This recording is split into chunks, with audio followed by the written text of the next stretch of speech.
Vous y êtes presque, on y est presque.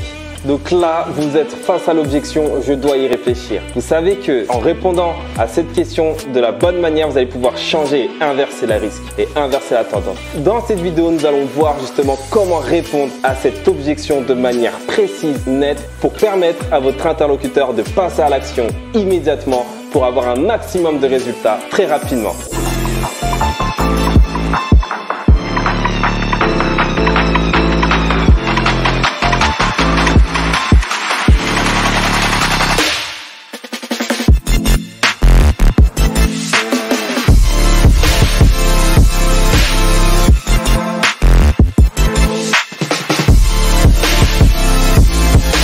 Bonjour à tous, je suis Guy Bokongo et j'encaisse des rives depuis quelques années maintenant. Aujourd'hui, j'ai créé la plus grande agence francophone de closing où je suis à la tête d'une armée de champions, comme j'aime les appeler. Si tu utilises le closing dans ton business, je te propose de recevoir mes 7 meilleurs conseils pour améliorer la stratégie commerciale et obtenir un taux de conversion indécent en closing. Clique dans la description et laisse-toi closer, c'est gratuit. Mais avant d'aborder la façon dont répondre à la phrase justement je vais y réfléchir, il est nécessaire de comprendre si c'est bel et bien une objection de vente. Donc pour cela, afin de comprendre si c'est bel et bien une objection de vente, il va falloir justement clarifier certains points en amont. Et on va commencer par 9 éléments à ne pas répondre, donc 9 phrases à ne jamais répondre lorsqu'on entend je vais y réfléchir. 1. Ce qu'il ne faut jamais dire face à cette objection je vais y réfléchir, c'est je comprends, prenez votre temps. On la sort pas celle-ci. Celle-ci, c'est ça veut juste dire salut, au revoir, je ne te rappellerai jamais. Deuxième point, c'est très bien. Et de combien de temps avez-vous besoin? Qui revient exactement à la même phrase que la première. Donc ça veut tout simplement dire écoute, tout simplement, du coup je vais te rappeler dans une semaine, 2 semaines. Il m'est déjà arrivé de dire cette phrase-là et la personne me dise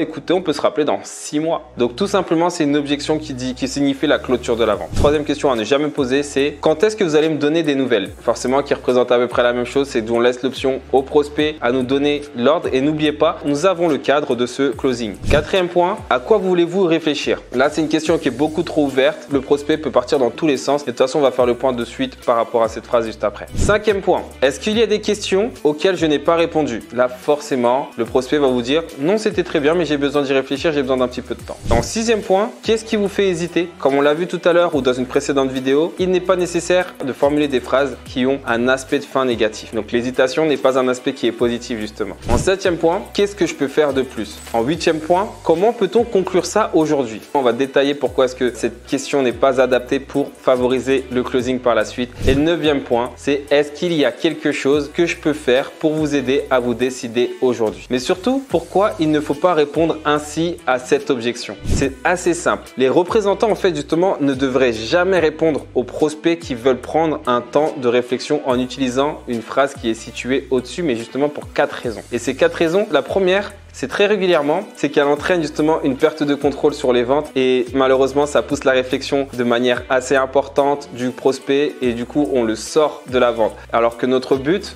à cette étape-là du closing, c'est justement de l'orienter vers la meilleure décision pour lui, surtout si on a détecté qu'il a ce véritable besoin. Et là, ils ont tendance à y réfléchir et puis à vouloir sortir de leur habitude d'achat personnelle. En deuxième point, elle augmente la résistance des prospects. Le troisième point, c'est également, elle donne aux clients l'impression justement de se faire closer en utilisant des phrases maladroites. Les représentants sortent d'une logique d'échange et entrent justement dans un sentiment de conclusion. Et sur le champ, alors que le client n'est pas prêt à passer à cette étape. Quatrième point, c'est qu'elle pousse également à une réflexion qui est un peu trop intellectuelle par rapport à leur situation. Et lorsqu'un prospect dit qu'il veut y réfléchir à sa décision, c'est qu'il est dans un processus intellectuel. Et justement, les décisions sont avant tout prises, sont de façon émotionnelle. Donc, ce qu'il faut faire, maintenant qu'on a vu justement les 9 questions à ne surtout pas poser sur l'objection « je vais y réfléchir », on a vu également les 4 raisons pour lesquelles ne pas répondre à cette objection de cette manière. Et maintenant, on va voir ce qu'il faut répondre face à l'objection « je vais y réfléchir ». La première option, vous pouvez tout simplement répondre par « comment ça se passe habituellement quand vous devez prendre une décision de cette ampleur ?»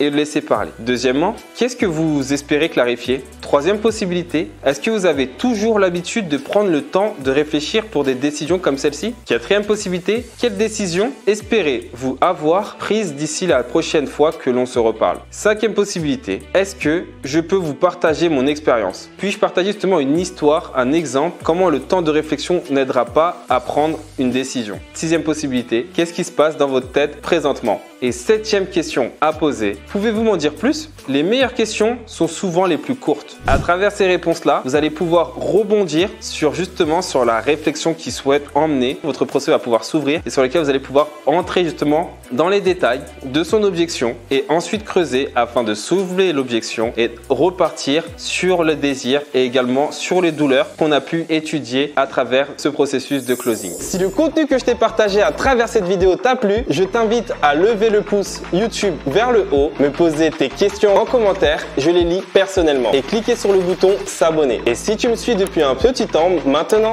ne fais pas le timide, réserve ton audit 100% offert et sans engagement avec moi ou mon équipe. Nous allons auditer toute la stratégie commerciale de ton business et tu recevras un document de 10 pages avec 32 critères pour passer à la step supérieure de ton business.